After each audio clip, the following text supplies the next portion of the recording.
എന്താ പ്രശ്നം? ഒരു മിനിറ്റ്. എന്താണ് problem? What is the problem? ഞാൻ ചോദിക്കുന്നതല്ല, എന്താണ് പ്രോബ്ലം?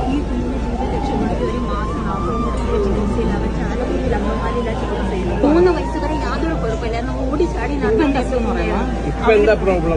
എവിടെയാണ് ചികിത്സ? ചായലക്കുടി സാൻവീവോ, പിന്നെ സാൻവീവോ ക്ലിനിക് എന്ന് പറഞ്ഞാൽ അവിടെ അൾട്ടർനേറ്റീവ് തെറാപ്പി ഇല്ല സാറേ ചികിത്സ ചെയ്യുന്നത്. ഈ കുഞ്ഞെ ഏത് ഹോസ്പിറ്റലിൽ ചികിത്സിക്കുന്നത്? സാൻവീവോ. ആ ഹോസ്പിറ്റലിൽ പോയിട്ട് വേണ്ട ചെയ്ത് തരും.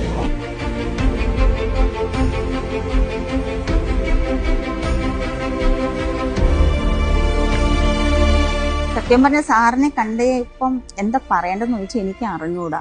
എന്താ പറയുന്നത്, ഒരു അമ്മയുടെ ആത്മാവിനെ തണുപ്പിച്ചു. സത്യം പറഞ്ഞാൽ അങ്ങനെ പറയാനും പറ്റൂ. കാരണം എൻ്റെ കുഞ്ഞിൻ്റെ ചികിത്സ ഏത് രീതിയിൽ മുമ്പോട്ട് പോകും, ഇവിടെ പോലും ചികിത്സ മുടങ്ങിപ്പോയ ഒരു അവസ്ഥയിലാണ് ഞാൻ യൂസഫലി സാറിനെ കാണുന്നത്. സാറിന് കോടാനുകോടി നന്ദി പറഞ്ഞാലും മതിയാവില്ല. കാരണം ഒരു അമ്മ എന്ന നിലയ്ക്ക് എൻ്റെ കുഞ്ഞിൻ്റെ ചികിത്സ മുടങ്ങിപ്പോയപ്പം ഏത് രീതിയിൽ ഞാൻ മുമ്പോട്ട് നീങ്ങും, എല്ലാ ദിവസവും ടെൻഷനും ആദ്യം വിഷമവും അതെല്ലാം മാറ്റി തന്നത് യൂസഫലി സാറാണ്. സാറിന് ഒത്തിരി നന്ദിയുണ്ട്. നന്ദിയൊക്കെ ഇന്ന് വാക്ക് പറഞ്ഞാലും മതിയാവില്ല. സാറിന് വേണ്ടിയിട്ടും സാറിൻ്റെ കുടുംബത്തിന് വേണ്ടിയിട്ടും സാറിൻ്റെ ഓരോ ഗ്രൂപ്പിലെ ഓരോ അംഗങ്ങൾക്കും വേണ്ടിയിട്ടും എന്നും എൻ്റെ പ്രാർത്ഥനയിൽ കൂടി തന്നെ കാണും.